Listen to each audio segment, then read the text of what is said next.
وہ یہ ہیں کہ اہل حرم قید خانے میں یا تو 1 سال رہے یا 2 سال. 2 روایتیں ملتی ہیں کہ یا تو 1 سال رہے یا 2 سال رہے. اور کسی بھی مقتل کے اندر آپ نہیں دکھا سکتے. کسی مقتل نے بھی جناب سکینہ کی عمر 4 برس سے زیادہ لکھی.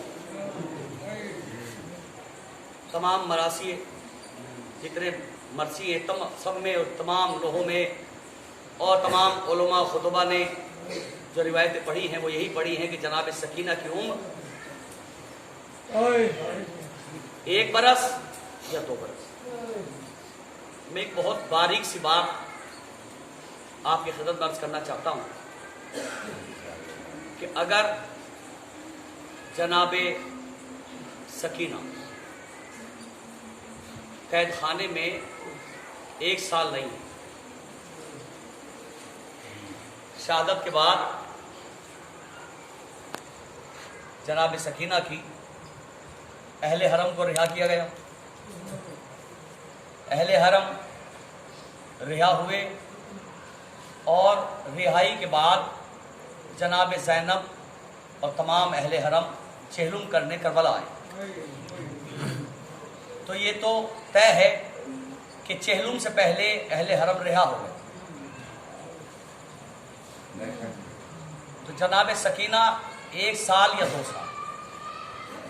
تو اگر جناب سکینہ کی عمر وقت شہادت، بہت ہاتھ جوڑ کے آپ کی خدمت میں یہ جملے عرض کرنا چاہتا ہوں، ایک تجسس ہے اور شاید آپ بھی اس کی تصدیق کریں. اگر 1 سال جناب سکینہ قید خانے میں رہی ہیں یا کچھ کم، تو کربلا میں جناب سکینہ کی عمر 3 برس ہے.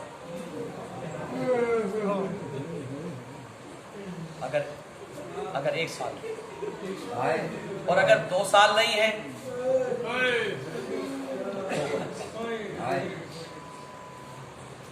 تو اگر 2 سال نہیں ہیں تو صرف آپ سے پوچھنا مجھے یہ ہے کہ 2 برس کی بچی نے شمر کے تماچے کیسے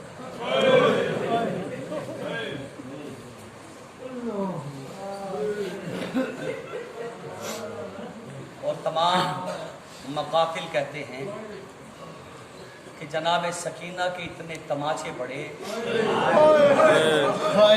کربلا سے لے کر شام تک جناب سکینہ کے رخسار کی رنگت بدلتی. اللہ اکبر. خدا کوئی غم نہ دے سوائے غم مظلوم کربلا. 1 سال یا 2 سال. میر انیس کے مرثیے کے اندر ایک بیت ہے، اس سے یہ تصدیق ہوتی ہے کہ اہل حرم 2 سال میں. زینب، جناب زینب کبریٰ 2 سال قید خانے میں رہی، یہ تصدیق ہوتی ہے. کہتے ہیں اتنی غریب ہو گئی غم یوں لپٹ گئے. اتنی غریب ہو گئی غم یوں لپٹ گئے. زینب کو ایک لباس میں 2 سال.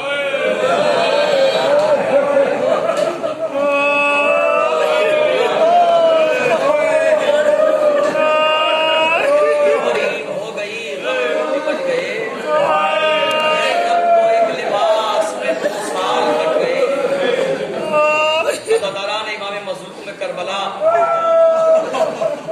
کوئی اندازہ نہیں لگا سکتا کہ اہل حرم کی کیا قیامت گزری اہل حرم پر.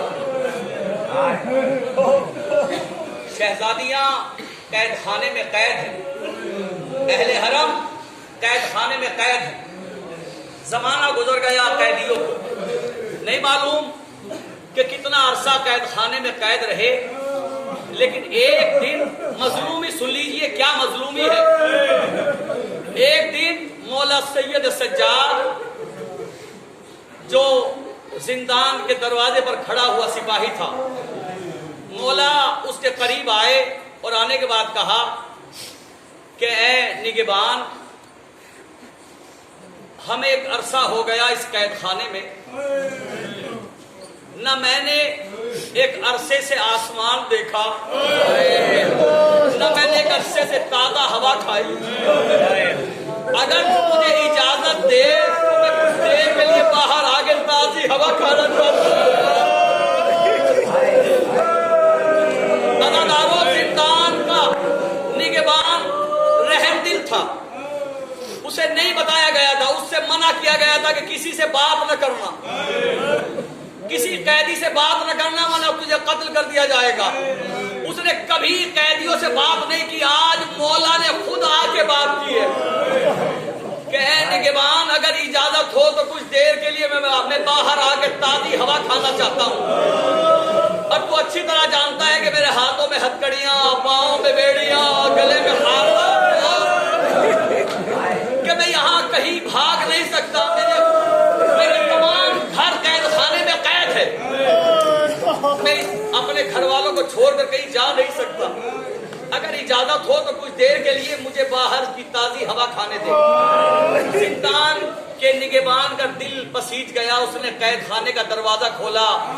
مولا سید سجاد ایک عرصہ دراز کے بعد باہر آئے. امام باہر آئے. امام نے تازی ہوا کو محسوس کیا، آسمان کی جانب سر کو بلند کیا اور مولا باہر کھڑے ہو گئے. ابھی مولا کو کھڑے ہوئے کچھ ہی دیر گزری تھی کہ ادھر سے ایک شخص کا گزر ہوا. اس نے قید خانے کے دروازے پر ایک قیدی کو کھڑے ہوئے دیکھا. اس نے چہرے پہ نگاہ کی، چہرے سے نور ساطع ہو رہا تھا. وہ رک گیا. رکنے کے بعد اس نے کہا قیدی، اے قیدی تمہارا نام کیا ہے؟ اے قیدی آپ کا نام کیا ہے؟ اپنا تعارف کراؤ. سید سجاد خاموش رہے. پھر اس نے پوچھا کہ اے قیدی آپ کا تعارف چاہتا ہوں، آپ کا نام کیا ہے؟ امام نے کہا کہ اے مسافر، کیا کبھی تم مدینے گیا ہے؟ اے مسافر کیا کبھی تم مدینے گیا ہے؟ کہا ہاں میں تو اکثر مدینے جاتا ہوں، لیکن ابھی کچھ عرصے سے میرا جانا نہیں ہوا. تجارت کے لیے گیا ہوا تھا، ابھی آیا ہوں. لیکن آپ یہ کیوں پوچھ رہے ہیں کہ اگر مدینے میں گیا ہے تو مدینے میں کہاں جاتا تھا؟ کہا محلہ بنی ہاشم میں. کہا محلہ بنی ہاشم میں کس کے پاس جاتا تھا؟ کہا اپنے محسن کے پاس. کہا تیرے محسن کا نام کیا ہے؟ تیرے محسن کا نام کیا ہے؟ کہا میں آپ سے اپنے محسن کا نام کیوں بتاؤں؟ کہا اس نے تجھ پر کیا احسان کیا ہے؟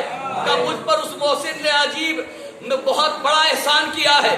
ایک مرتبہ میں سفر پر تھا اور وہ جوان بھی حج کے لیے جا رہا تھا کہ راہ میں میرا اونٹ مجھ سے چھوٹ گیا.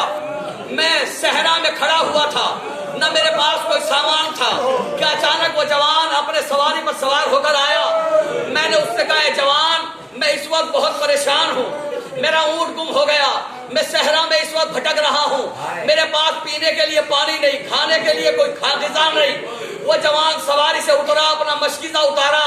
پہلے اس نے مجھے پانی سے سیراب کیا، اس کے بعد مجھے کھانے کے لیے غذا دی، اور اس کے بعد اس نے اپنا اونٹ میرے حوالے کیا کہ جا تو اپنے سفر کو پورا کر.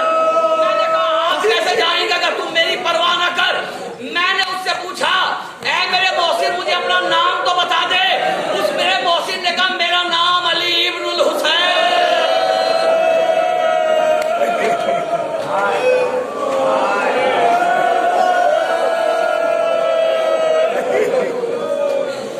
اس نے اپنا نام مجھے علی ابن الحسین بتایا.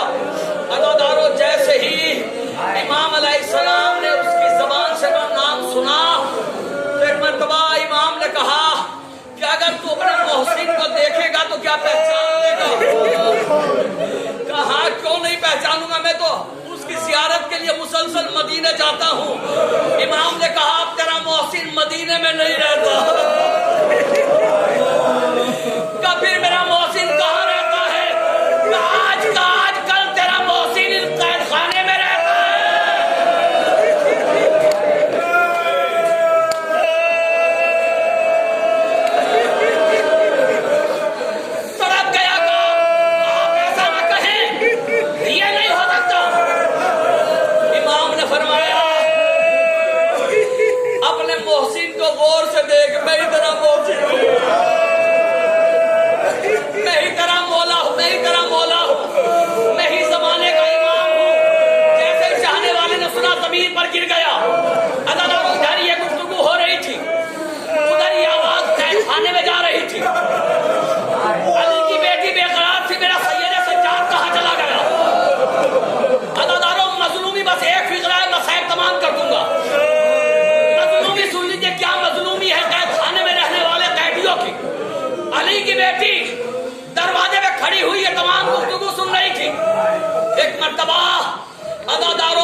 جو زندان کے دروازے پہ کھڑا تھا، بھائی ذرا میرے بھتیجے کو میرے پاس بھیج دو، ذرا میرے بھتیجے کو بلاؤ۔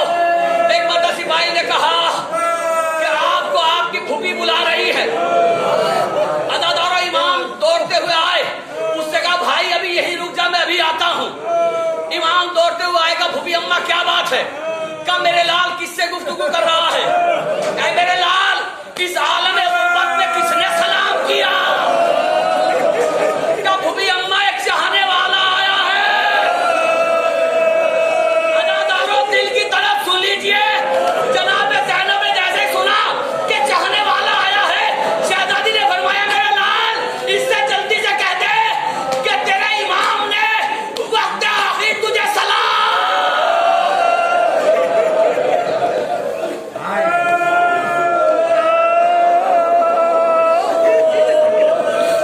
اے میرے لال اس سے کہہ دینا تیرے مولا حسین نے وصیت کی تھی کہ میری بہن زینب جب چاہنے والوں سے ملنا تو کہہ دینا جب ٹھنڈا پانی پینا۔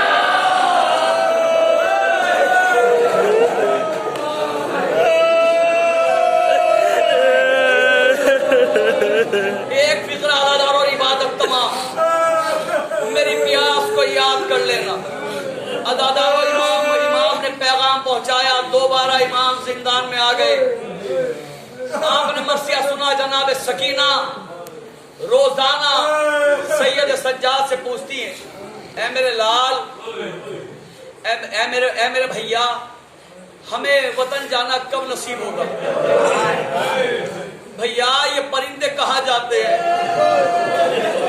یہ روزانہ پرندے کہاں جاتے ہیں؟ کہا میری بہن زینب یہ روزانہ پرندے اپنے گھروں کو جاتے ہیں۔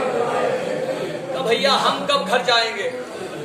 جناب سید سجاد سکینہ کو سینے سے لگا کر کہا کرتے تھے اے میری بہن زینب ہم جائیں گے تو نہیں جائے گی، اے بہن ہم جائیں گے تو نہیں جائے گی، اے میری سکینہ ہم وطن جائیں گے تجھے وطن جانا نصیب نہ ہوگا۔ عزادارو روزانہ جناب سکینہ پوچھتی ہیں، روزانہ اپنے بابا کو یاد کر کے روتی ہیں۔ تاریخ کہتی ہے کہ جناب سکینہ جب بابا کو یاد کرتی تھی تو اتنی بلند آواز سے روتی تھی کہ شہزادی کے رونے کی آواز یزید کے محل تک جاتی تھی۔ یزید ملعون نے حکم دیا کہ جاؤ سکینہ کو زندان میں قید کر دو۔ جس قید خانے میں یہ قید تھے اسی قید خانے میں تہ خانے میں ایک کمرہ تھا۔ شمر ملعون آیا، آنے کے بعد قید خانے میں داخل ہوا، دو جملے بہت تڑپ کر روئیں گے آپ۔ قید خانے میں داخل ہوا، سید سجاد نے پوچھا شمر اب کیوں آیا ہے؟ کہا سکینہ کے رونے کی آواز یزید کے محل تک جاتی ہے، مجھے حکم ہوا ہے کہ میں اس بچی کو زندان کے تہ خانے میں قید کر دوں تاکہ آواز محل تک نہ جانے پائے۔ عزادارو جیسے ہی جناب سکینہ نے یہ سنا تڑپ کر رونے لگی، پھوپھی سے لپٹ گئی، پھوپھی اماں میں تہ خانے میں نہ جاؤں گی، پھوپھی اماں مجھے اندھیرے سے ڈر لگتا ہے۔ عزادارو 4 برس کی سکینہ پھوپھی سے لپٹ گئی، پھوپھی اماں میں نہ جاؤں گی۔ یزید ملعون کا حکم ہے، شمر نے کہا کہ بچی کو تہ خانے میں قید کیا جائے گا۔ عزادارو شمر ملعون نے کہا سید سجاد میں جس کام کے لیے آیا ہوں اس کام کو کر کے جاؤں گا۔ جب شمر نہ مانا اور جناب سکینہ کو لے کر چلا، سید سجاد پیچھے پیچھے روتے ہوئے چلے اور کہتے جاتے ہیں اے میری بچی، اے میری بہن سکینہ، اے بہن چلو چلی جاؤ، جہاں اتنی مصیبتیں اٹھائی ہے ایک یہ مصیبت بھی اٹھا لو۔ جناب سکینہ کہتی ہوں جا رہی ہے بھیا مجھے اندھیرے سے بہت ڈر لگتا ہے۔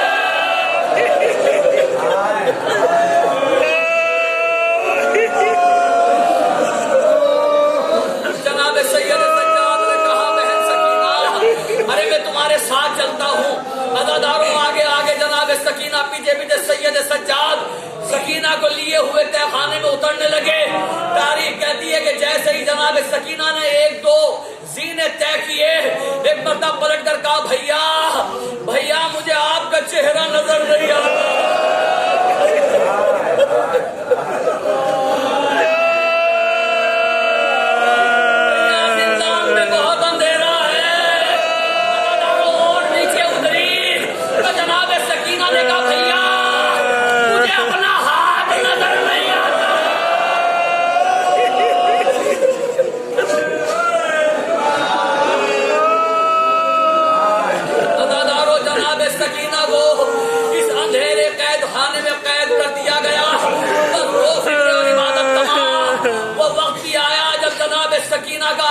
وقت تھا، امام حسین کا سر سینے پر تھا، اسی قید خانے میں قید تھی جناب سکینہ۔